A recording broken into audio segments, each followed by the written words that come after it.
La contrahistoria. Un programa presentado y dirigido por Fernando Díaz Villanueva.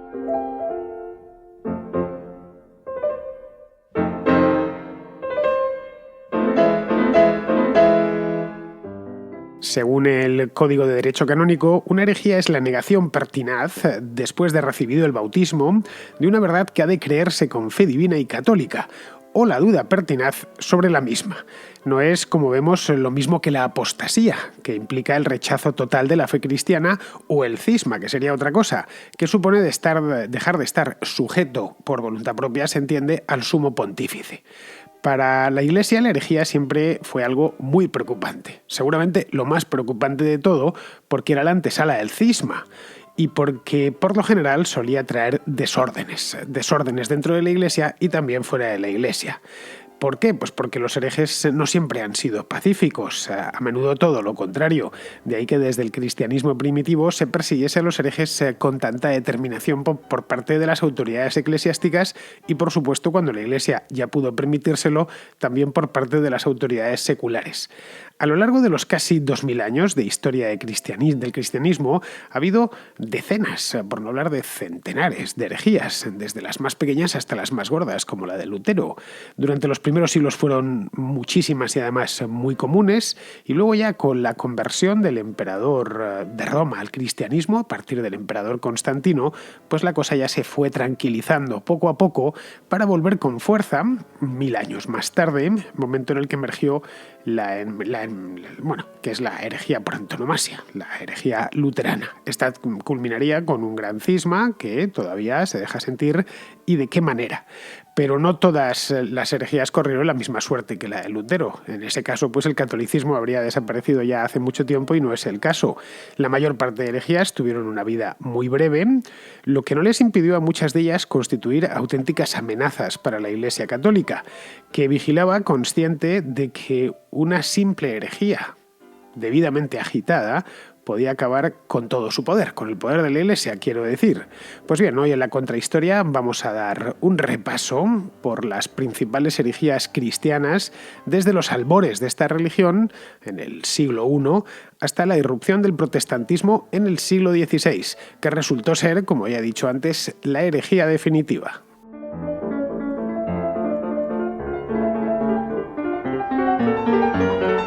Cuando en el año 313 se estableció la libertad de culto, el edicto de tolerancia, el edicto de Milán, la libertad de culto dentro del Imperio Romano, es el momento en el que los emperadores romanos dejan de perseguir a los cristianos después de haberles estado persiguiendo, especialmente los años precedentes. La última gran persecución, que fue la de Diocleciano, había tenido lugar apenas una década antes. Bien, pues a partir de ese momento, del año 313, ya digo, no había un solo cristianismo. Esa es la realidad, eso es lo que se encontraron los primeros emperadores. Había muchos. Junto a los 5 principales patriarcados, que eran el de Roma, el de Alejandría, la Antioquía, Jerusalén y Constantinopla, como veis, estaba muy escorado esto de los patriarcados hacia el oriente del Mediterráneo. En el occidente solo estaba el de Roma.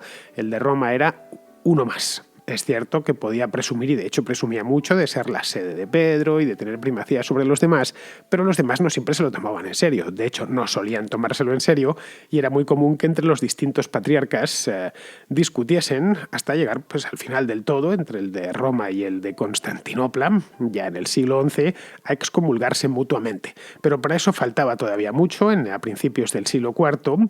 Lo que sí había era una variedad inmensa. Aparte de estos patriarcados que formaban lo que podríamos denominar la Iglesia oficial o la Iglesia ortodoxa.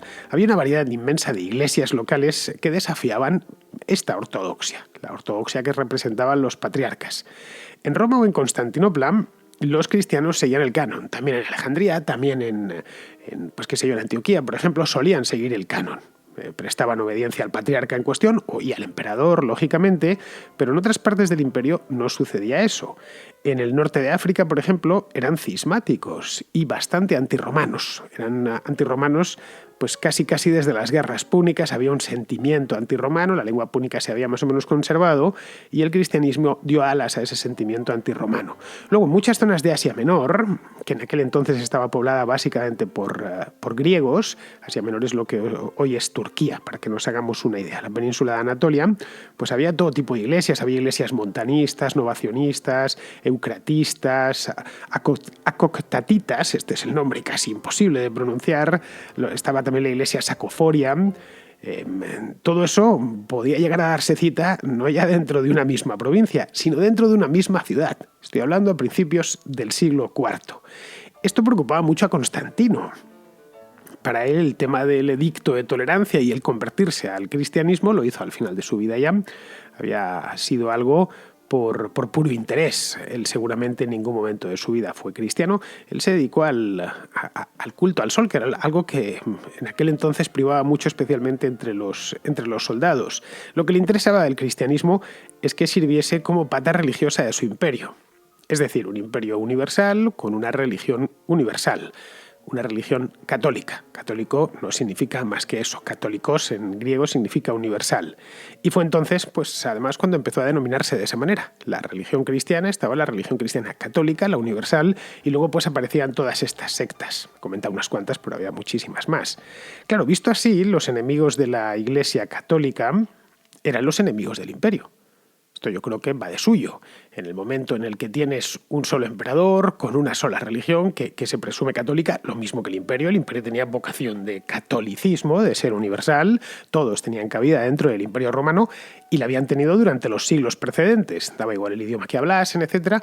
Los romanos habían sido tolerantes con las religiones locales siempre y cuando no le pusiesen problemas al culto al emperador. Con los cristianos se había tenido más problemas, especialmente en la última fase del imperio, la fase ya más decadente, pero era precisamente por eso. Y además habían constituido una especie de cabeza de turco, de chivo expiatorio excelente para todos los problemas que habían sobrevenido a lo largo del siglo III.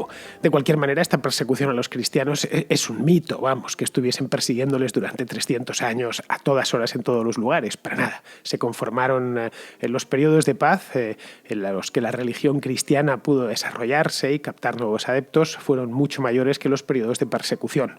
Por eso se habla de las persecuciones como algo anormal o algo especial, por lo menos. Lo normal durante los 3 primeros siglos después de Cristo es que los cristianos pudiesen crecer, multiplicarse, fundar iglesias, etc. Bien, esto a Constantino era lo que le interesaba de esta religión, le parecía una cosa bien organizada, que tenía además una presencia por todo el imperio, que disponía de su propia jerarquía, pero claro, estaba todavía un poco en pañales. Era una religión que había que darle todavía forma. Eso sí, una vez se le diese forma y se le empezó a dar forma seriamente en el Concilio de Nicea, un poquito después, en el año 325, todo el que se declarase enemigo de ese canon pasaba a ser enemigo también del propio imperio. Esto llevó, por ejemplo, a realizar los primeros listados exhaustivos de herejes y de herejías. Ya digo, el hereje es el que es cristiano y pone en duda el dogma. El que ya está bautizado, el que está dentro de la Iglesia. Es decir, no eran los que todavía estaban prestaban culto, pues qué sé yo, a Júpiter o a dioses paganos. Con esos no había ningún problema. Eran los cristianos que estaban dentro de la Iglesia. En el año 390, es decir, en el mismo siglo IV, 10 años después del Edicto de Tesalónica, que este ya fue promulgado por Teodosio el Grande, y este ya es el que convierte al cristianismo en la religión oficial y única del Imperio Romano. A partir de aquí ya a los paganos tampoco se les aceptó, ni se les permitió que siguiesen con los templos abiertos. Bien, pues ese año, en el año 390, ya he dicho, un tal Filisterio, que era obispo de Brescia, en el norte de Italia, había dedicado parte de su vida a recopilar, por órdenes del emperador, a recopilar información acerca de las herejías que él había detectado por el imperio. Bien, hizo una lista de 156 herejías distintas que florecían en aquel momento. Estaban activas a finales del siglo IV. Nos podemos preguntar, o al menos cuando yo me enteré de esto, lo primero que me pregunté es, ¿y por qué había tantos herejes? ¿Cómo podía haber ya una?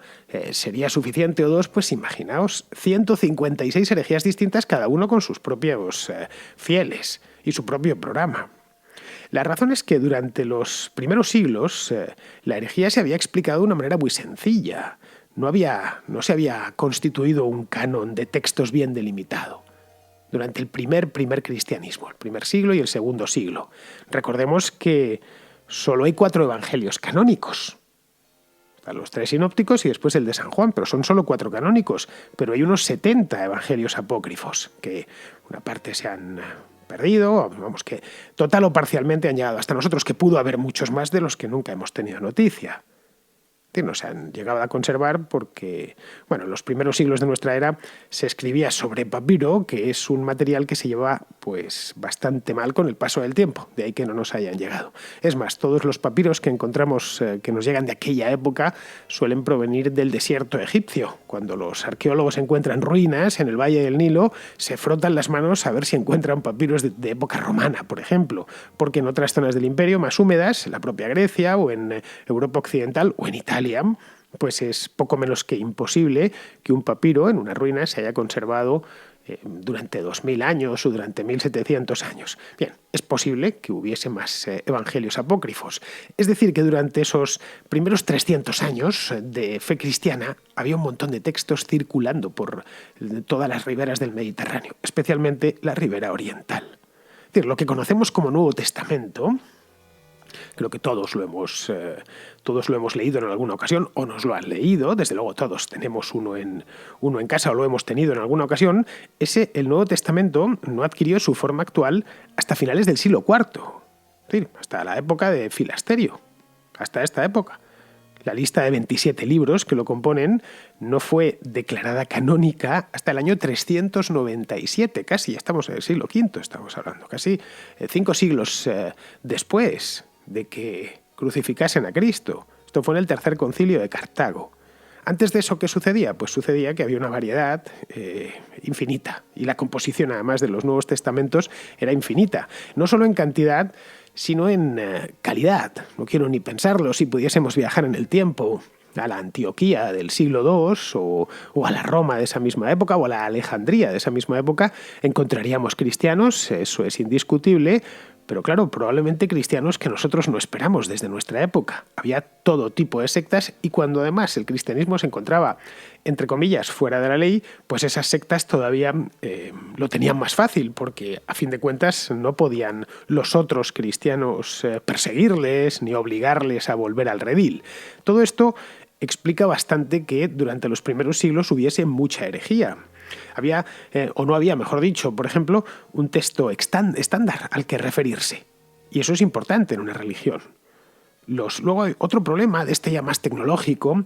Los evangelios y las epístolas que conforman el Nuevo Testamento se copiaban a mano y estuvieron copiándose a mano hasta el siglo XV. Y esto, pues, estas copias se hacían con mayor o menor fidelidad, dando lugar pues, a muchos cristianismos distintos, repartidos por el imperio. Basta con que cualquier copia a mano, esto se puede hacer la prueba, escribid un texto, pedid a alguien que lo copie, ese alguien a otro alguien que lo copie, y a la vuelta de 15 personas, a poco que no le hayan puesto mucha atención, que es lo más probable, pues o hayan abreviado algo, el texto ya ha cambiado. Pues imaginad este proceso sobre un libro que había sido escrito a finales del siglo I, cómo estaría ya el estado de ese libro, cómo estaría en el siglo IV. Y esto daba lugar pues, a que se creían que estaban leyendo la misma carta de San Pablo, pero la carta de San Pablo que se estaba leyendo en Asia Menor era distinta a la que había llegado a una ciudad de la lejanísima Hispania. Por lo tanto, eran cristianos con textos variados y que muchas veces se peleaban entre sí.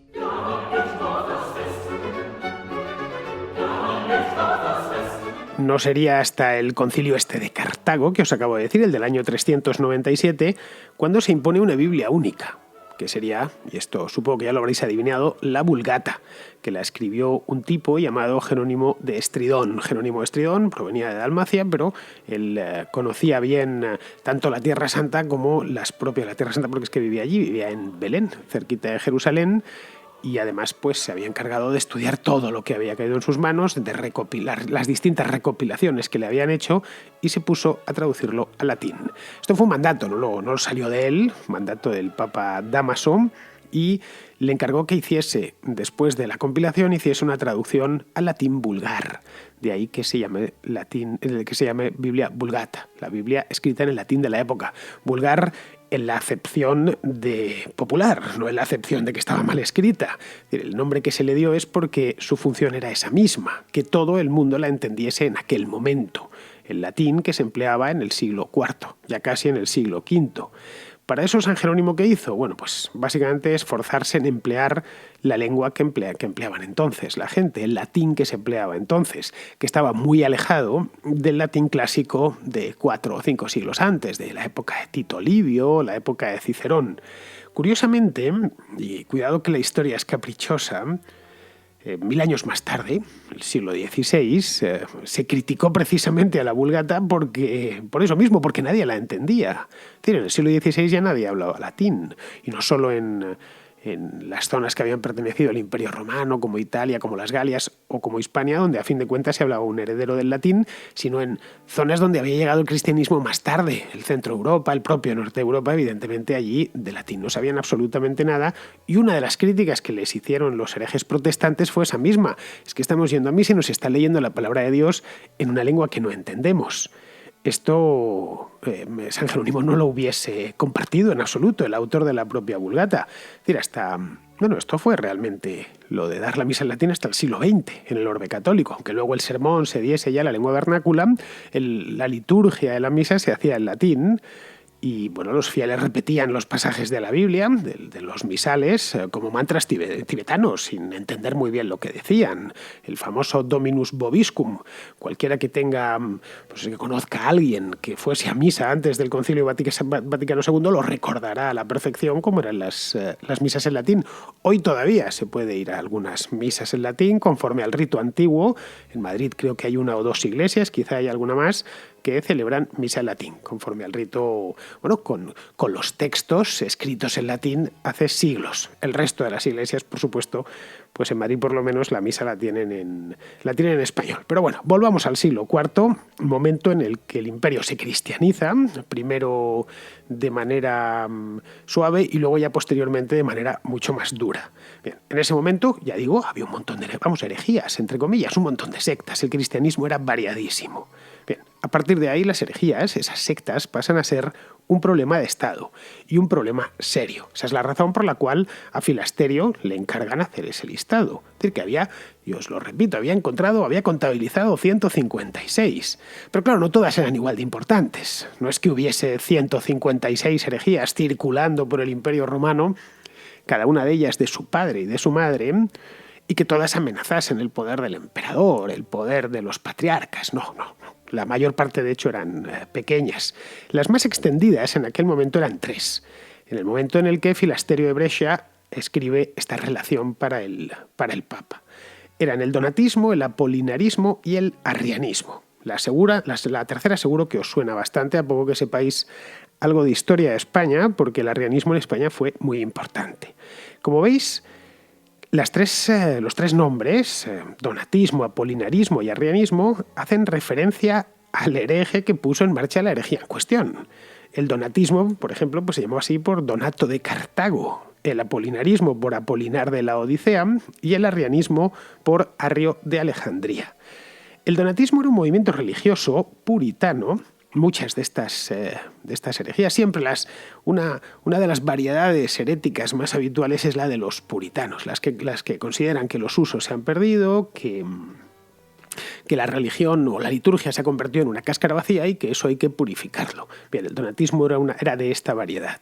Se oponía a la relajación de las costumbres del clero romano, y lo que realmente hizo el donatismo fue nutrirse del sentimiento antirromano que existía, como os decía antes, desde hacía siglos en el norte de África. Los donatistas, de hecho, salían a predicar en lengua púnica. Lo hacían en latín, pero también en púnico. El púnico era una variante del fenicio, que aún se usaba todavía en el siglo IV, el pueblo llano todavía la entendía, Y es una lengua que luego terminaría desapareciendo no mucho después. Había conseguido resistir a todo durante todo el Imperio Romano y luego se vino abajo un par de siglos más tarde, engullido primero por el latín y ya luego posteriormente con la invasión árabe. Para que os hagáis una idea, Cartago estaba pues donde está hoy Túnez aproximadamente. Es esa protuberancia, el continente africano hacia el norte, que estuvo, bueno, muy romanizada, por supuesto, no hay más que ver las ruinas de Cartago actuales, y que además era una región extraordinariamente rica, riquísima, de las zonas, era la provincia de África, de las zonas más ricas del Imperio Romano. Los ricos, los terratenientes romanos se habían apropiado de mucha tierra en esa zona. Es lo que hoy es Túnez, el norte de Argelia, y tenían allí grandes latifundios, tenían allí grandes parcelas con los habitantes del lugar trabajando para ellos. Esto creaba mucha frustración, claro. Luego, en el momento en que aparecía un predicador que, disfrazándolo de cuestión religiosa, podía dar salida también a su frustración personal, pues ese predicador triunfaba en el acto. Los donatistas exigían que dentro de la Iglesia no hubiese pecado. Es decir, aparte del contenido político, tenía un contenido religioso profundo. Estaban obsesionados con el pecado. Así que todo el que cometía un pecado, uno bastaba, era automáticamente expulsado, o tenía que ser expulsado, porque el donatismo aspiraba a que no a que ellos constituyesen una secta en la que entrase quien quisiese, y quien no quisiese, pues que se quedase en la Iglesia ortodoxa. No, ellos pretendían que toda la Iglesia del Imperio pasase a ser, entre comillas, donatista. Bien, esto eran muy exigentes, esa es la verdad. Para los sacerdotes incluso era muchísimo más estricto, con Donato de Cartago, con el tema de los pecados. San Agustín, que era de esa zona, era de Hipona, una ciudad que está, bueno, no está, porque son ruinas, las ruinas de Hipona, pero vamos, estaba en la actual Argelia, en aquel entonces aquello era Numidia. Decía de los donatistas que eran, y esto es literal, rebaños locos de hombres abandonados, así es como los describió. Primero los intentó convencer por las buenas, porque le encargaron, por favor, tenga usted la bondad de convencer a ese loco, ese hombre loco abandonado, para que vuelva al redil. Así que primero se les intentó convencer, pero no hubo manera, y luego ya directamente se les persiguió, ya al siglo siguiente, en tiempos del emperador Honorio. Estamos hablando ya del siglo V. Pero la herejía no desaparecería del todo, hasta siglos después, hasta la invasión árabe, esto ya sería en el siglo VII, que acabó no solo con el donatismo, sino también con el cristianismo en todo el norte de África. Luego teníamos, os había dicho, el apolinarismo. Este se extendió por Asia Menor, la Odisea estaba en la actual Turquía, también hay unas ruinas, según tengo entendido, y los apolinaristas lo que hacían era negar la naturaleza humana de Cristo. Esto de las naturalezas dio muchísimas discusiones, no os podéis imaginar cuántas durante siglos. Si Cristo era un hombre, Cristo era Dios, eran las dos cosas, etc. Estos de Apolinar de la Odisea decían que Cristo había existido, por supuesto, pero que no había sido un hombre. Esto les valió inmediatamente la condena del Papa y la persecución por parte de Teodosio. Fue una cosa bastante rápida, eso sí no debió prosperar mucho, porque a principios del siglo V los apolinaristas ya habían desaparecido. Luego está, aparte de esta, el arrianismo. El arrianismo realmente era o se demostró como una de las herejías, probablemente de la antigüedad, la más resistente y la que más rápido viajó de todas.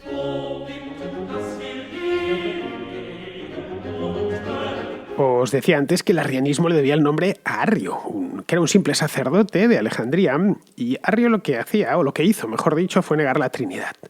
Diréis, caray, es decir, lo de Dios es uno y trino. Bien, venía a decir que Cristo no era Dios, sino una simple creación del Padre. Para demostrarlo, pues aportaba textos bíblicos, que él, por supuesto, había trabajado en soledad, los había trabajado durante mucho tiempo. Estos textos bíblicos que apoyaba Arrio de Alejandría, debidamente interpretados, pues efectivamente apoyaban su tesis.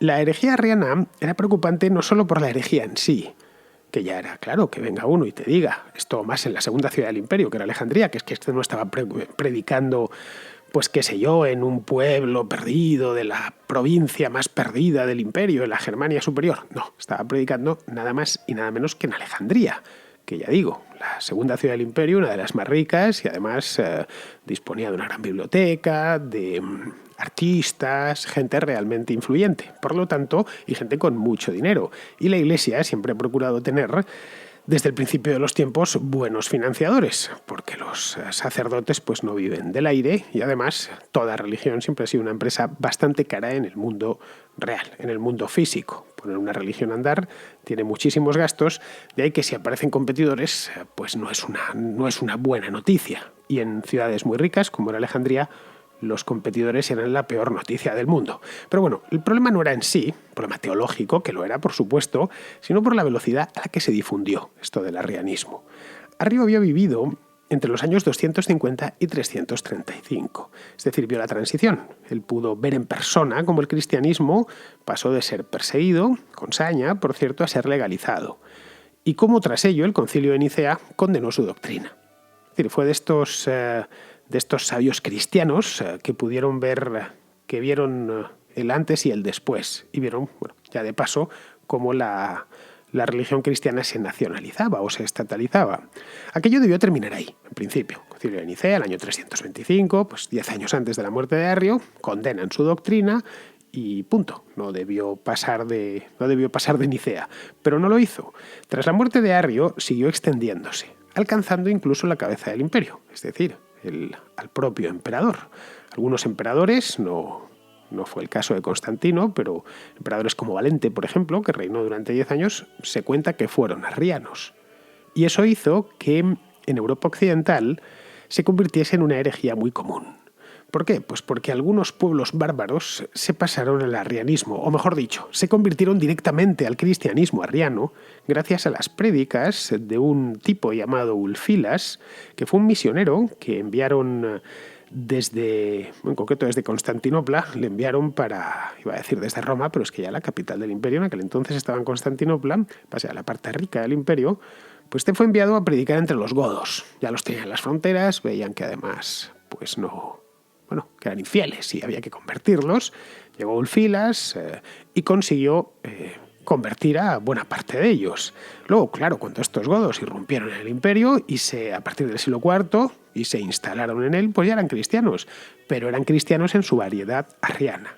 Y eso dio lugar a problemas en las provincias occidentales, y sobre todo en las provincias occidentales, que es donde se establecieron los pueblos godos.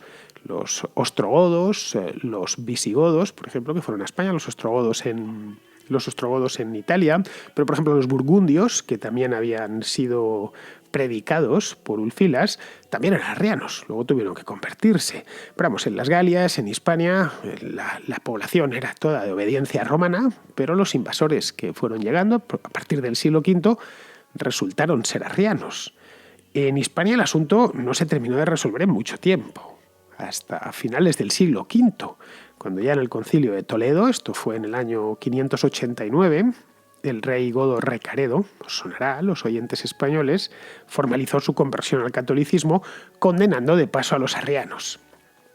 Hasta ese momento, en la Hispania visigoda, había 2 iglesias cristianas. Hubo durante todo ese tiempo 2 iglesias cristianas, cada una con sus obispos, sus propios edificios y, por supuesto, sus fieles. Una era de obediencia romana y la otra era de obediencia arriana.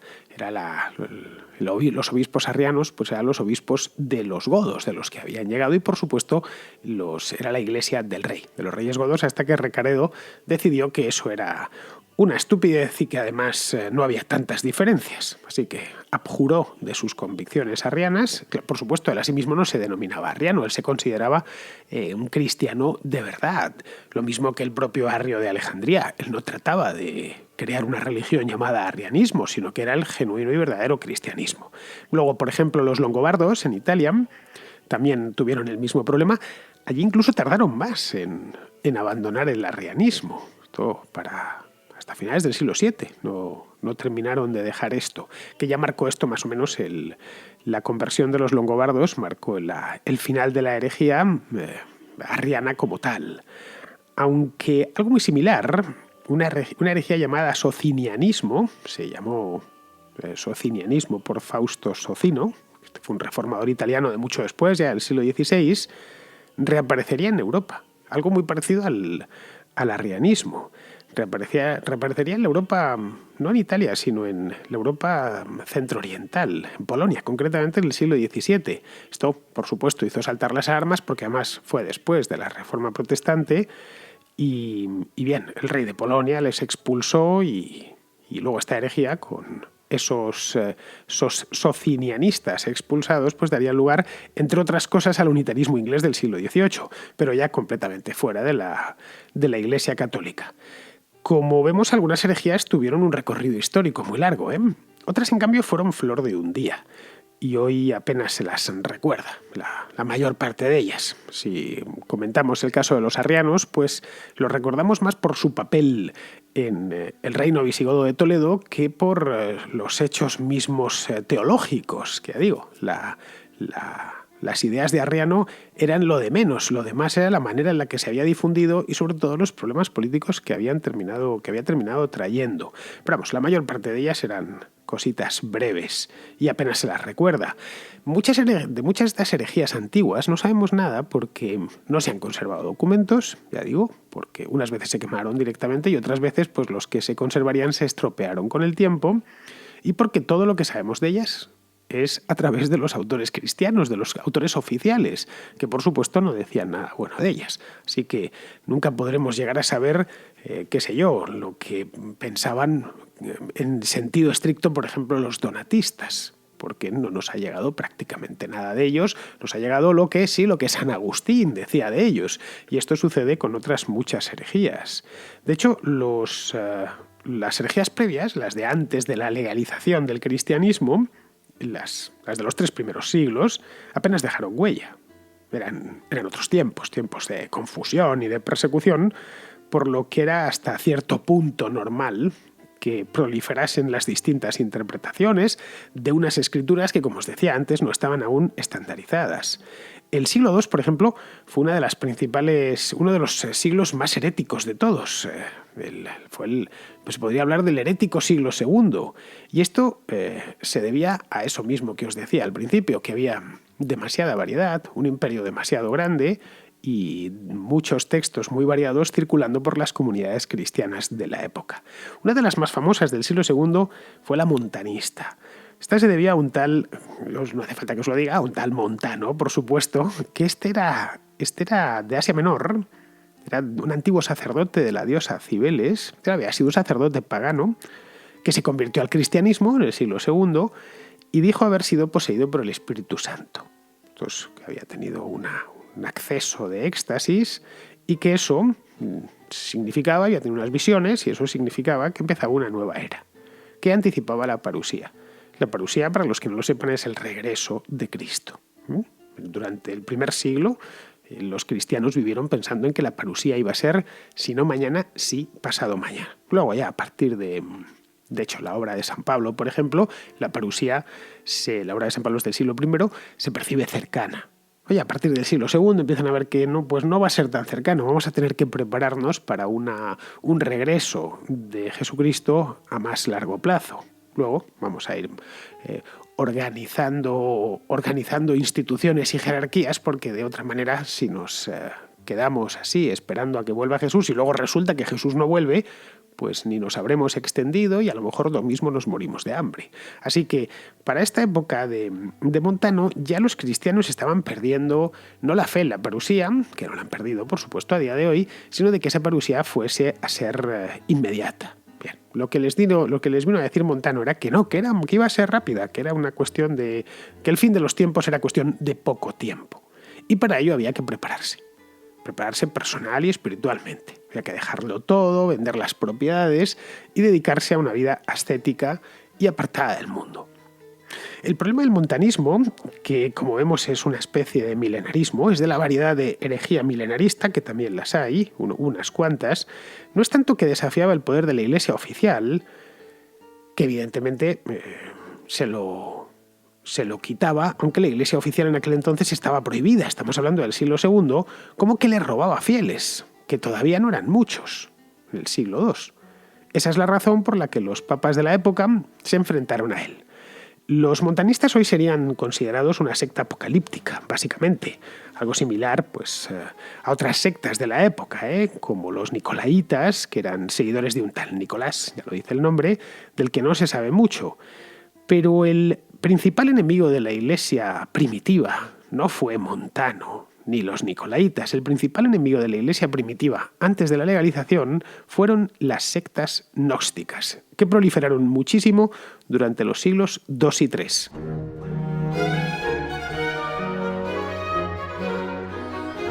Sectas gnósticas hubo muchas, muchísimas, tantas que podría perfectamente hacerse una contrahistoria solo dedicada a ellas, al tema del gnosticismo. Se trataba de doctrinas, el gnosticismo quiero decir, de doctrinas sincréticas que unían las enseñanzas cristianas con otras religiones antiguas, muchas veces pues un poco lo que tenían a mano. En cierto modo, Montano tenía algo de gnóstico. Él había sido sacerdote, como os he dicho antes, de la diosa Cibeles, pero vamos, que en estas herejías primeras el gnosticismo está presente por todos los lados. Esto del gnosticismo sí que cada una de las sectas era de su padre y de su madre. Las había de todos los tipos. Unas aseguraban que, pues qué sé yo, que Cristo, por ejemplo, en realidad no había venido a la Tierra, más que en apariencia, algo así como una especie de holograma. A eso se le llamó docetismo. Fue una de estas herejías gnósticas. Docetismo porque dokesis en griego significa apariencia. De ahí que decían que realmente no es que fuese humano y divino, no, simplemente que es que no había venido. Que los apóstoles y los que le habían visto en Jerusalén, pues colgado en la cruz, simplemente habían visto una apariencia. Otras, como el adopcionismo, aseguraban que Cristo había sido un tipo normal, pues un judío de su época, del siglo I, a quien Dios había adoptado para transmitir su mensaje. De ahí lo de adopcionistas, que en algún punto de su vida pues decidió Dios que había que adoptarle y le adoptó como tal. Muchas de estas sectas eran iniciáticas. Es decir, que solo un grupo de elegidos conocía todos los misterios de la secta en cuestión, de la revelación. Los que estaban arriba, lógicamente, pues disponían de acceso a la gnosis, que vendría a ser el conocimiento, mientras que el resto de la secta pues tenía que fiarse de los que predicaban y trataba por todos los medios de hacer méritos para que le fuesen subiendo, es decir, para conseguir llegar al final del recorrido hasta la gnosis, hasta el último grado de iniciático. Y con eso entiendo pues, que en muchas de ellas estarían ya salvados o dispuestos para la salvación. Todas las sectas gnósticas fueron declaradas heréticas, sin excepción, y fueron desapareciendo a lo largo de los primeros siglos, con la excepción de una, que sigue existiendo hoy. Se llama la secta, bueno, no es una secta, es propiamente una religión, son los mandeístas, el mandeísmo. Son pocos, eso sí, hay unos 50.000, y hasta la guerra de Irak vivían casi todos allí, dentro de Irak, y hoy, según tengo entendido, pues andan dispersos por el mundo. Vamos, los mandeos es la única religión gnóstica que queda de aquellos tiempos. Los mandeos, ¿por qué sobrevivieron? Pues no lo sabemos muy bien. Probablemente gracias a que formaron una comunidad aislada y lo suficientemente lejana del Mediterráneo. Es decir, el Imperio Romano llegó a rozar lo que hoy es Irak, pero solo a rozarlo, nunca llegó a incorporarlo. Llegó a haber, eso sí, en tiempos de Trajano, una provincia de Mesopotamia, pero vamos, que esa zona no fue precisamente romanizada. De ahí que quizá por eso pudieron, la zona amplia, etcétera, sí pasaron los partos, iban pasando imperios, pero si una comunidad pequeña se quedaba lo suyo, pagaba sus impuestos al emperador de turno, pues no tenía por qué encontrar problemas. Luego, además, los mandeos tienen la buena costumbre de reproducirse, cosa que no sucedía con otras sectas gnósticas, que se extinguieron por razones biológicas, ya que sus seguidores decidieron no tener hijos, en muchas de ellas, mediante la práctica de la castidad. Muchas eran sectas gnósticas milenaristas que decían, bueno, la parusía ya está aquí, así que no tiene mucho sentido reproducirse. Otras eran puritanas, bueno, es que esto está mal, que reproducirse, que el sexo es malo y es una cosa diabólica y por lo tanto no tenemos que practicarlo, y esto, evidentemente, pues dura una generación, nada más. Es decir, se autoextinguieron. El gnosticismo, de cualquier modo, fue eliminado en la práctica, con la excepción esta de los mandeos, fue eliminado en la práctica ya en el siglo IV. que es, como os decía antes, cuando la Iglesia se pasa a estatalizarse y se fijan las escrituras. Que apareciesen todas estas sectas gnósticas, muchas llevaban cruces y tal, tenía la explicación en eso. Que al no haber una escritura estándar, pues era fácil que cada uno los textos que habían caído en su mano los interpretasen a su manera. Los herejes, a partir de ahí, a partir de ese momento, ya lo que tenían que hacer era rebatir la verdad de la Iglesia oficial. Podían hacerlo y de hecho lo hicieron, con nuevas interpretaciones, algunas realmente creativas, pero no era tan sencillo. No dejaba el abanico de posibilidades tan grande. Lo que fuese tenía que ser sobre la misma escritura aprobada por la propia Iglesia, a la que pues un monje o un teólogo le hacía una lectura específica de un versículo de la Biblia y a partir de ahí pues ya se encendía la llama y eso prendía o no prendía. A veces prendía mucho, como fue el caso de Arrio, por ejemplo, y otras veces pues la herejía se quedaba en nada. Esto dio lugar de cualquier manera a unas disputas teológicas tremendas era concilio tras concilio, que dieron lugar a herejías, por ejemplo, como la nestoriana o la pelagiana. Ambas fueron tremendamente populares en los siglos IV y V. Se deben, y supongo que ya lo sabréis, a estas alturas del programa, se deben a Nestorio, la nestoriana, que era un monje sirio que se enfrentó al patriarca Cirilo de Alejandría en el siglo V, y la otra, pues la pelagianista, pues a Pelagio, que era un asceta britano del siglo IV, que también se enfrentó, pero se enfrentó a varias iglesias. Se enfrentó a la iglesia oficial en Roma, luego a la de Cartago y luego al final ya terminó en Jerusalén. El nestorianismo era una doctrina difisista. Os preguntaréis, ¿qué es eso de difisista? Bueno, pues difisista era que defendía las dos naturalezas de Cristo. Ya os he comentado antes que esto de las naturalezas dio mucho que hablar. Es decir, la humana y la divina. Pero eso en principio no es una herejía, digo en principio. Es decir, la Iglesia católica, apostólica y romana es difisista. Esto lo sabemos todos, especialmente los que, aunque no seamos católicos, pues pertenecemos a una cultura católica. Dios es uno y trino, y luego una de las personas de Dios, el Hijo, es tanto Dios como hombre. Tiene naturaleza divina y naturaleza humana. A los nestorianos no les condenaron o no les proclamaron herejes, tanto por eso que también, sino por una cuestión sobre la Virgen María. Para ellos la Virgen era la madre de Cristo o madre de Dios. Es decir, había un problema porque si tenían dos naturalezas, si Cristo tiene dos naturalezas, la madre tiene que tenerlas también. Y esto les dio problemas a los propios nestorianos. Esto, por supuesto, se llevó al concilio de Éfeso. Esto fue en el año 431. Fue la primer gran cisma en este concilio. Por cierto, es un concilio importantísimo. Y allí Cirilo de Alejandría y los nestorianos disputaron el tema con la escritura en la mano. Ganó Cirilo y los nestorianos pues pasaron ese mismo día que terminó el concilio a ser herejes. Huyeron del imperio, se establecieron en lo que era el imperio sasánida en aquel entonces y allí terminarían dando lugar, no muy lejos de donde se habían asentado los mandeos, a la iglesia asiria, que sigue existiendo y tiene algo así como 500.000 de fieles, más o menos. Básicamente casi todos están en Irak. Este fue el del concilio de Éfeso, y el nacimiento de la iglesia asiria fue el primero de los cismas.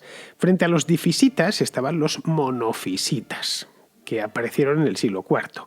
Estos directamente negaban una de las naturalezas, la que fuese. Es decir, por ejemplo, negaban la naturaleza humana de Cristo, que si bien es cierto que había existido al principio, pues luego terminó siendo absorbido por la naturaleza divina. Entonces su naturaleza humana había quedado eliminada, ya no había existido.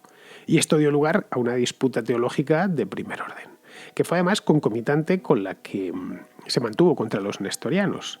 Los nestorianos eran difisitas, pero no difisitas de la línea oficial. Es decir, ellos creían en las dos naturalezas, pero como naturalezas completamente separadas.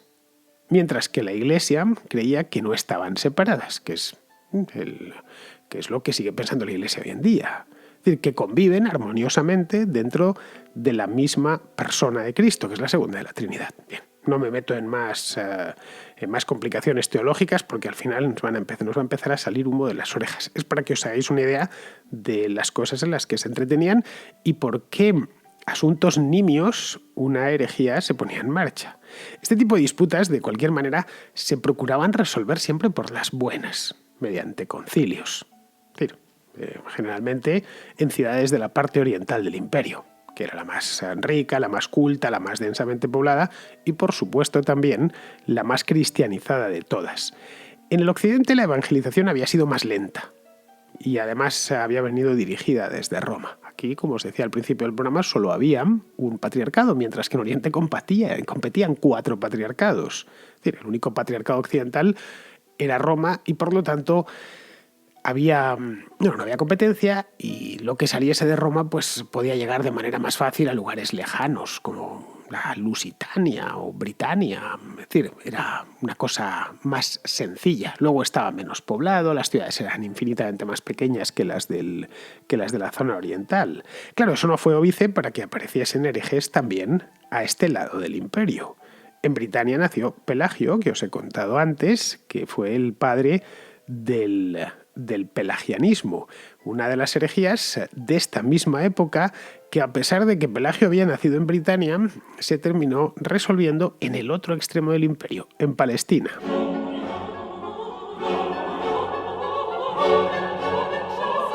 De Pelagio y el pelagianismo sabemos poco, esa es la verdad, porque apenas se conservan obras suyas y todo lo que nos ha llegado pues son, como os decía antes, críticas y condenas hacia Pelagio y su doctrina. Pelagio lo que hizo fue negar el pecado original. Ojo, Pelagio sí fue revolucionario, y bastante. Según él, el pecado original solo había lo de la manzana, solo había afectado a Adán. Y por lo tanto no era necesario bautizarse. Pues si nacemos limpios, ¿para qué necesidad hay de bautizarse? Tampoco creía que la gracia interviniese en la salvación del alma. Bastaba con creer en Dios.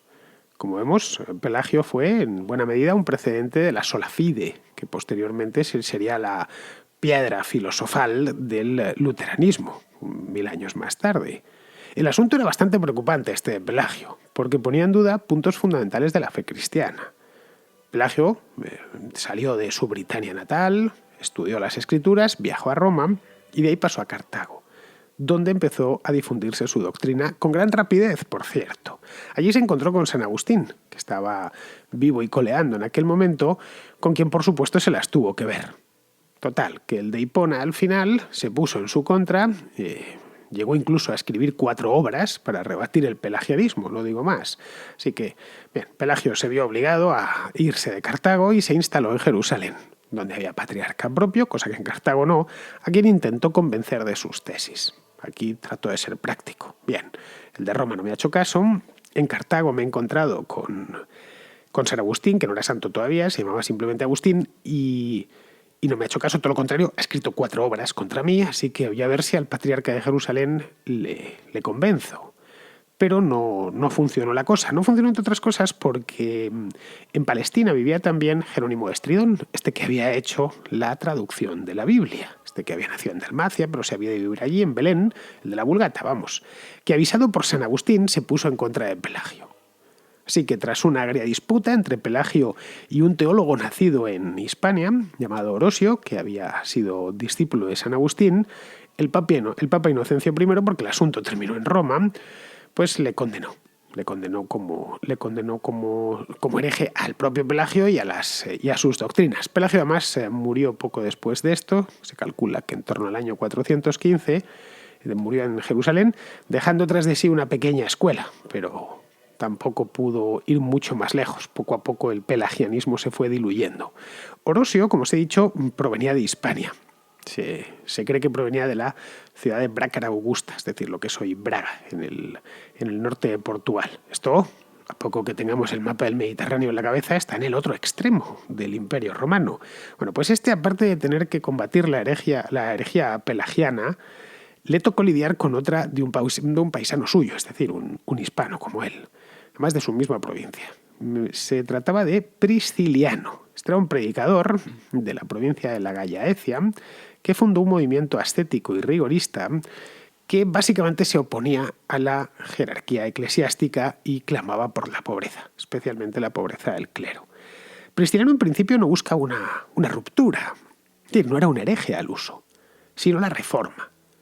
Trató, de hecho, en la medida de lo posible, de reformar el clero, implantando el celibato y obligando a que todos los clérigos fueran pobres. Claro, algo así, primero las prédicas, antes de que tuviese labores episcopales, porque es que este hombre llegó a obispo incluso, pues algo así no podía pasar desapercibido. Los obispos hispanos pronto escucharon que había por el norte de Hispania alguien predicando estas cosas, que además había dejado el pelo largo, que organizaban misas en el bosque, que comulgaban de manera un tanto extraña. Así que el obispo de Mérida fue informado de las prédicas de Prisciliano y sobre todo del éxito que estaban teniendo entre las gentes sencillas. La cuestión es que, como eran cristianos, pues trataron de resolver esto como en el Oriente, es decir, mediante un concilio. Se convocó un concilio en Zaragoza, al que acudieron obispos de Hispania y de la Galia para tratar el tema. Les parecía mal, lógicamente, todo lo que andaba diciendo Prisciliano por ahí, pero no le condenaron. Hicieron algo mucho más retorcido. Le recomendaron para que fuese nombrado obispo. Eso sí, de una ciudad pequeñita. No de Zaragoza ni de Mérida, sino de Ávila, que era en aquel entonces una ciudad pequeña. Con la idea de que una vez convertido en obispo, pues se aplacarían sus ánimos justicieros. Ya se sabe, pégale a alguien una patada para arriba y automáticamente pues dejará de quejarse por estar abajo. Esto pasa mucho con políticos revolucionarios que en el momento en el que prueban lo mullida que está la moqueta y lo bien que se viaja en un automóvil oficial y se duerme en hoteles de 5 estrellas, pues automáticamente dejan de serlo. Pues algo parecido debieron pensar los obispos hispanos de la época con Prisciliano. Si le hacemos obispo, lo mismo abandona todas estas tonterías, pero no fue así. El priscilianismo fue a más. Convenció incluso a otros 2 obispos, hispanos también, Instancio y Salviano, lo que llevó al obispo de Mérida, que se llamaba Idacio, a escribir ya harto al obispo de Milán, un tipo llamado Ambrosio, para que convenciese al emperador Graciano, que paraba por Milán en aquel momento. En ese momento Milán estaba ejerciendo de corte del Imperio Romano Occidental. Básicamente lo que le venía a decir Idacio a Ambrosio era: pues este tipo es peligrosísimo, me está aquí destrozando las diócesis, así que por favor convence al emperador, a su majestad el emperador, para que condene a los priscilianistas.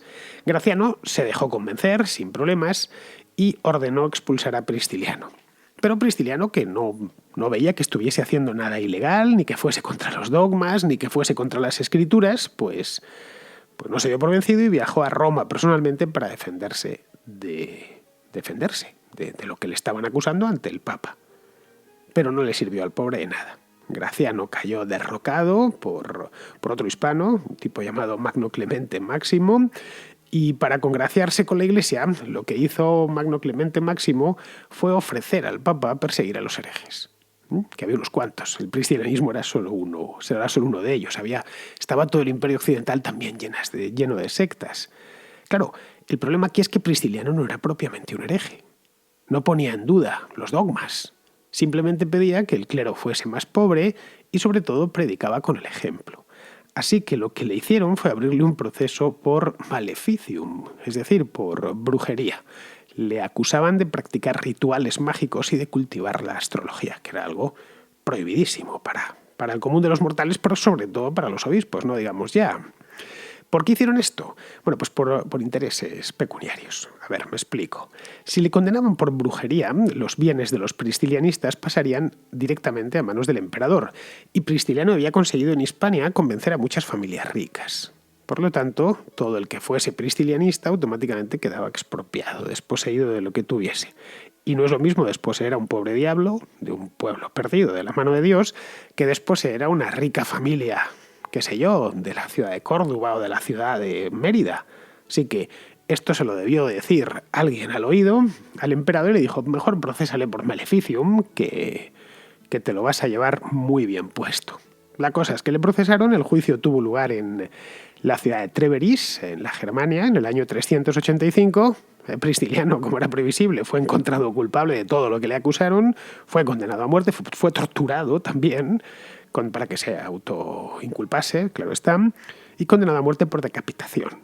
Bueno, curiosamente la misma suerte correría el propio emperador 3 años después, en el año 388, pero claro, ya para entonces el Imperio Romano de Occidente se estaba cayendo a trozos, se deshacía.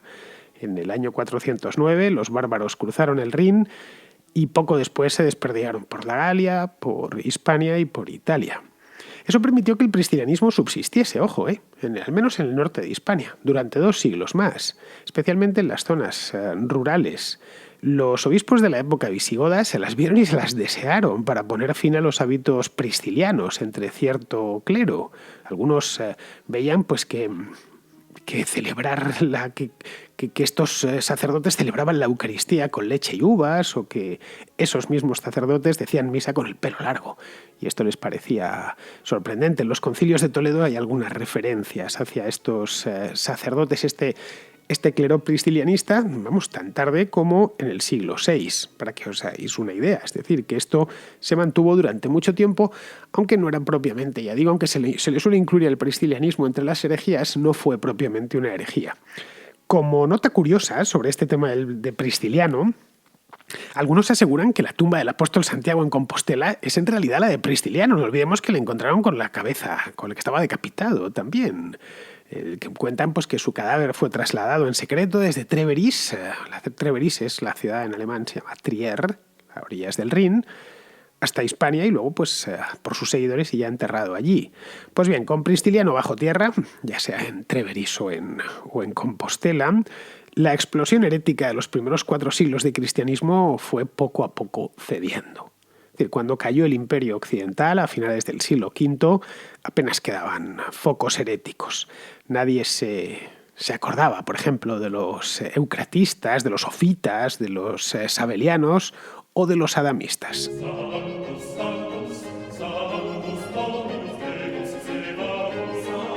Al caer el Imperio Romano Occidental, coleaba aún el arrianismo, que como una infección se había colado en la parte occidental del imperio, eso lo he comentado antes, así por encima, y que aún tardaría 3 siglos en ser completamente erradicado. Pero vamos, en líneas generales podemos decir que la Edad Media arrancó con un panorama muy tranquilo. ¿Por qué? Pues porque llevar la contraria a la Iglesia salía bastante caro y la influencia de los distintos patriarcados era realmente grande sobre la vida civil. La segunda parte del primer milenio fue una época francamente religiosa en prácticamente todos los rincones de Europa, civilizados, quiero decir, y por supuesto en todo el Mediterráneo. Aparecieron variantes de herejías antiguas, como el monotelismo, que surgió en Constantinopla en el siglo VII y que abría de nuevo el tema de las naturalezas de Cristo. Poco antes, en Alejandría, había aparecido el agnoetismo. Esta era una secta monofisita liderada por un diácono alejandrino llamado Temistio, que aseguraba que Cristo ignoraba el día del juicio final. Este era un asunto relevante, porque diciendo esto negaba ya de paso la naturaleza divina del Redentor. La cuestión no llegó muy lejos porque la cortaron de cuajo en la misma Alejandría. Aquella calma sería el preludio de la herejía iconoclasta, que sacudió el Imperio bizantino. Esto solo afectó a Oriente, a la cristiandad oriental, durante 2 periodos, en los siglos VIII y IX. Esta herejía ascendió hasta la misma cabeza del imperio, ocasionando serios problemas con la Iglesia romana, que claro, que no veía problema alguno en adorar imágenes. Los patriarcados de Jerusalén, de Antioquía y de Alejandría, además, se habían perdido, habían caído en manos de los sarracenos y claro, ya a estas alturas pues poco podían decir. En el asunto este de la iconoclasia concluyó volviendo a la veneración de imágenes y poco después sobrevendría el cisma definitivo entre el patriarca de Constantinopla y el Papa de Roma. Esto fue en el año 1054. Si os interesa el tema, hace no mucho, unos meses, hice una contrahistoria monográfica sobre este tema del cisma de Oriente. La iconoclasia reaparecería posteriormente ya sin ninguna vinculación con el Imperio bizantino ni con la Iglesia oriental, reaparecería como parte de la herejía luterana, que acabó con miles de imágenes, especialmente en Holanda, donde los calvinistas se cebaron con las imágenes de las iglesias y de las catedrales. Lo que hacían eran las pinturas y las tallas de madera las quemaban en hogueras públicas y las esculturas de las catedrales las desfiguraban a martillazos. Todavía se puede ver en ciertas zonas de Holanda, como algunas esculturas medievales, pues tienen la cara del rostro desfigurado porque lo consideraban aquello. Ellos sí que consideraron una herejía que se rindiese culto a una imagen. Bien, aquello en Holanda se le llamó la tormenta de las imágenes, o en neerlandés el Beeldenstorm. Esto tuvo lugar en el año 1566 y, ojo, tuvo unas consecuencias políticas de primer orden, porque el Beeldenstorm sirvió al rey de España, Felipe II, como coartada inmejorable para intervenir en aquellas provincias y dar lugar pues, a una guerra larguísima, la Guerra de los 80 años. Bien, mucho antes de Lutero y de los calvinistas, Occidente tuvo que batallar con otras herejías.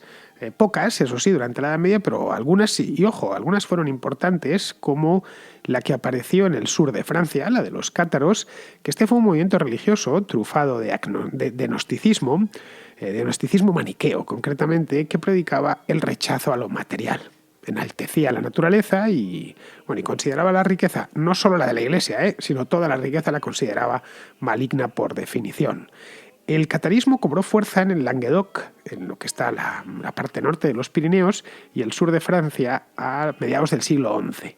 Y fue erradicado pues, de manera ejemplar, mediante una cruzada de un modo bastante violento. También hice un programa hace ya más tiempo, creo que unos 3 años, sobre una contrahistoria sobre el tema de los cátaros, por si os interesa.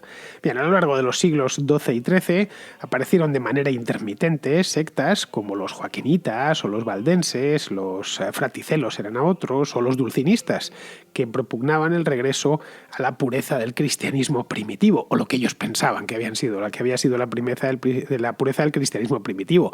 Habían pasado ya más de 1000 años y bien, los conocimientos que podían tener en el siglo XII o en el siglo XIII de cómo habían vivido los cristianos en el siglo III eran muy, pero que muy pequeños. Bueno, estas sectas y otras muchas se entregaban a distintas formas de milenarismo.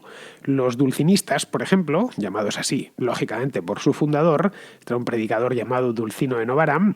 Este empezó asegurando que el fin de los tiempos estaba ya aquí. De nuevo estaba con el tema de la parusía.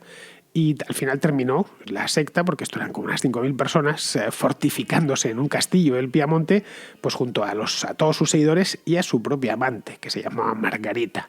La cosa es que el Papa, que en aquel momento estaba en Aviñón, declaró una cruzada contra ellos y entregó a Dulcino a las llamas. En el siglo XV la herejía renació.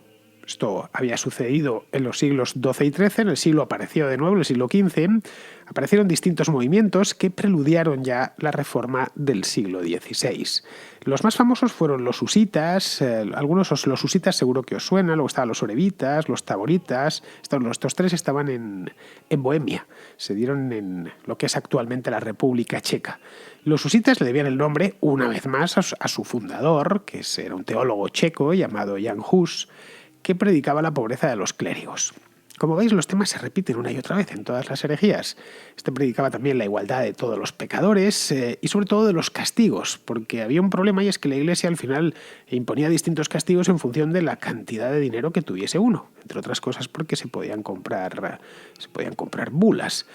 También defendía a Jan Hus la comunión bajo 2 especies, es decir, el pan y el vino para todos los fieles, de ahí que el símbolo de los husitas sea un cáliz.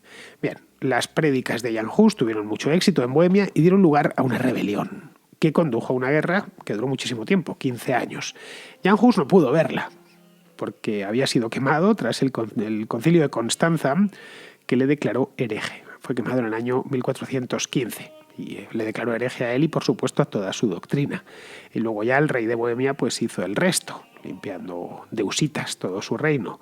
Lo que nunca hubiera podido imaginar Jan Hus, ni el rey de Bohemia tampoco, es que 500 años después de sus prédicas, las prédicas que le condujeron a la hoguera, terminaría fundándose una iglesia con su nombre. En el año 1920, un grupo de religiosos checos, católicos, claro, se separaron de la iglesia y crearon hoy sigue existiendo, la iglesia husita.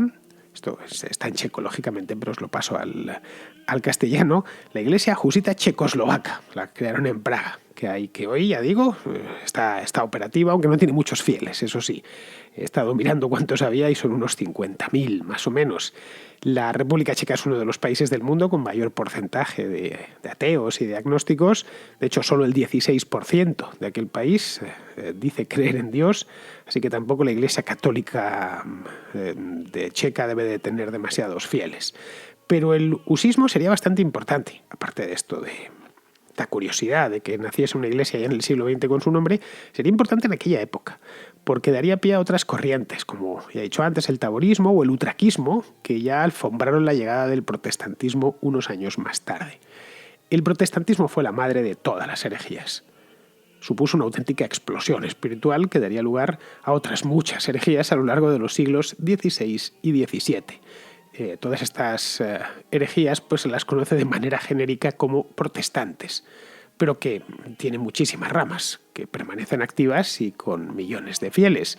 La herejía luterana daría lugar además a un ciclo bélico larguísimo, de siglo y medio, desde el año 1517 hasta que se firmó la Paz de Westfalia en el año 1648.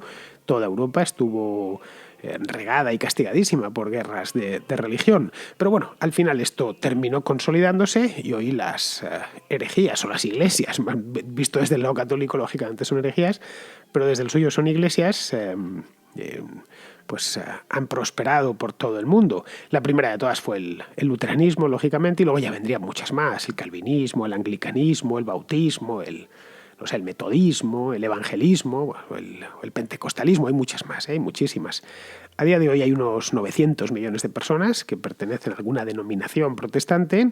Están lejos todavía de los 1.300 millones de católicos que hay en el mundo, pero suficiente como para constituir el 37% de todos los cristianos que hay en el planeta. El 54% son católicos y el 9% restante son ortodoxos orientales, repartidos en decenas de iglesias, como las autocéfalas de Europa del Este, la Armenia, la de Etiopía o la iglesia copta de Egipto. También está esa primera iglesia que se separó del tronco romano, del tronco oficial, que en aquel entonces decir romano era decir mucho, en el año 431, en el concilio de Éfeso, la iglesia asiria, esta iglesia nestoriana. Podríamos decir que la herejía ha terminado triunfando, al menos parcialmente, y no estaríamos equivocados si decimos eso. Pero no deja de ser llamativo cómo el edificio católico ha conseguido resistir durante casi 2000 años y goza, a pesar de todo, de una relativa buena salud. No en Europa, eso es cierto, pero sí en otras partes del mundo. Aunque bien mirado, este ya sería material para otra contrahistoria.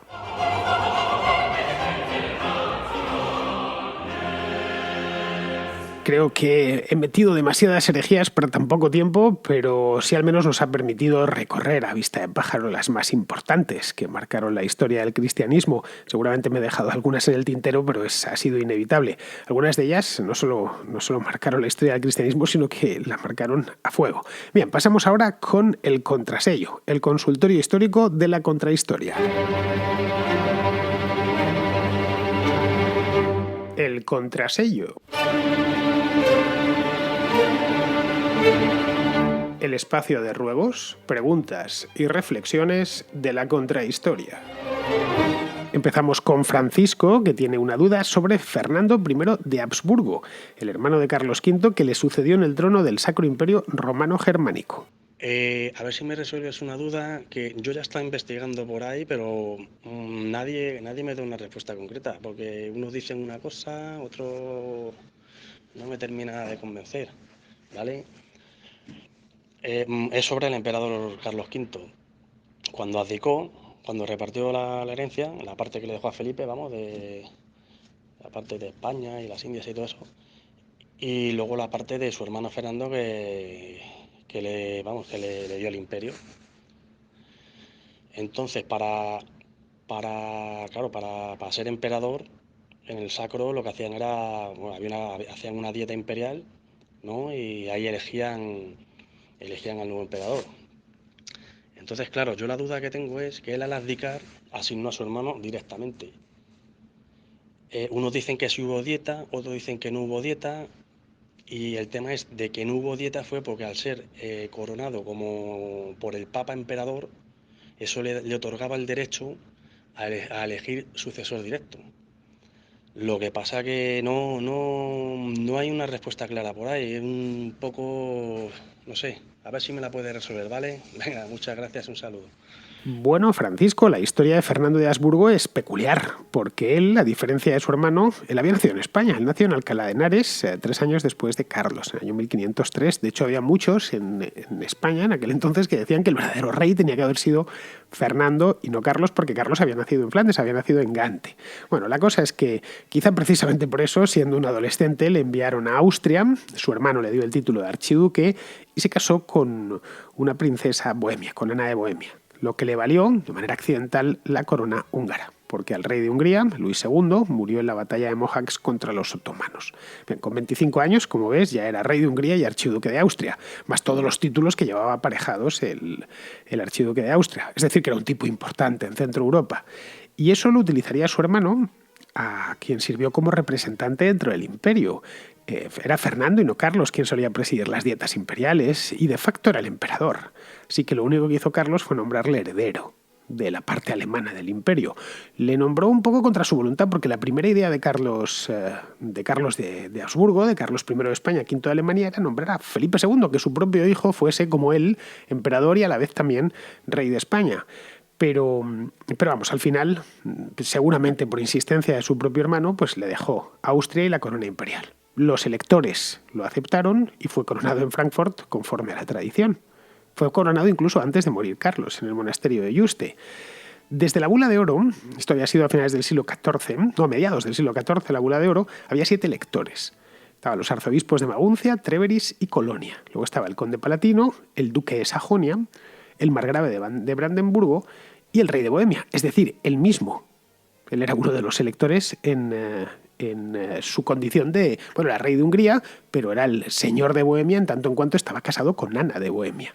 La casa de los Habsburgo tenía preferencia, además, aparte de eso, al margen, aunque él no hubiese tenido ninguna relación con nadie, con ninguno de los electores, aunque él no hubiese vivido en Alemania ni un solo día, él tenía preferencia porque en aquel entonces los Habsburgo heredaban la corona del imperio.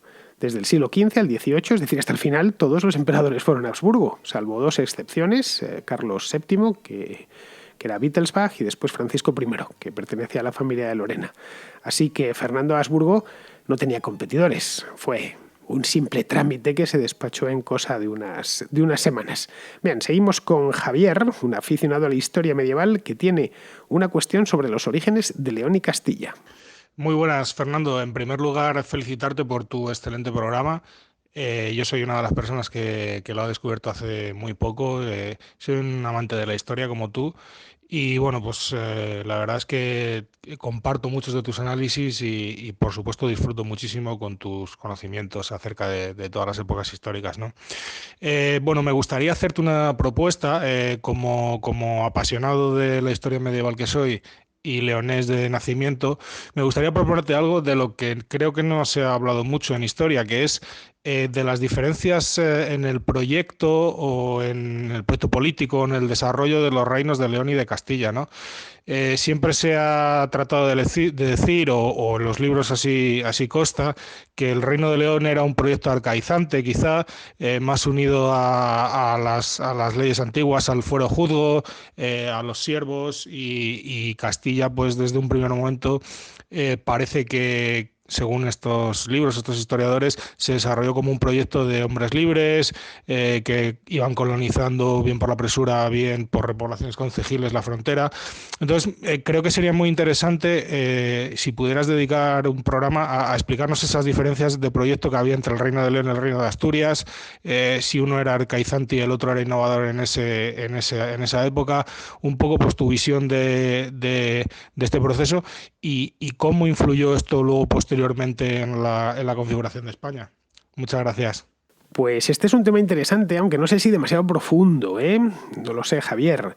No sé si gustaría a todo el mundo. A ver, Castilla nace como un condado enfeudado al Reino de León, a mediados del siglo IX. Ese condado va adquiriendo importancia y ya en el siglo XI se constituye como reino independiente. Pero menos de 2 siglos después vuelven a unirse, bajo la misma corona, lo cual era previsible, porque entre Castilla y León no hay fronteras naturales. De hecho, estuvieron unidos entre 1037 y 1065 y entre 1072 y 1157. Castilla y León han pasado más tiempo unidos que separados. El condado reino de Castilla, ambas cosas, lo que sí demostró es ser algo más dinámico que el de León, socialmente más dinámico. El feudalismo era muchísimo más tenue que en el Reino de León, lo que posibilitó una sociedad de hombres libres, que pudieron avanzar hacia el sur, mediante la presura, arrebatando tierra a los moros. Luego también jugó a favor de Castilla su posición geográfica, es decir, el hecho de estar en el centro. Y claro, eso le permitió alcanzar Toledo antes que nadie, tan pronto como en el año 1085. Y eso ya a partir de ahí se abrió un abanico. por toda la submeseta sur y alcanzó Sierra Morena pues en el siglo XII. Luego ya a partir del siglo XIII, con la conquista de Andalucía, la preponderancia castellana es total. Bueno, mejor dicho, castellano-leonesa. A partir de 1230 permanecen unidos y no se han vuelto a separar. Pero vamos, que la mayor parte de la reconquista Castilla la hace unida a León. Vamos, que no hay tantas diferencias como se han querido buscar. De hecho, Castilla y León son indistinguibles desde el punto de vista geográfico y cultural. Hablamos con el mismo acento y tenemos expresiones locales como la arquitectura, qué sé yo, los trajes típicos que son prácticamente idénticas. Es decir, que, no sé, si voy por una carretera de Valladolid y paso a León, pues me entero porque hay una señal que lo dice, nada más. Cosa que no sucede si, por ejemplo, paso a Asturias o a la propia Andalucía. Y cambia el clima, el paisaje, el estilo arquitectónico, el acento al hablar.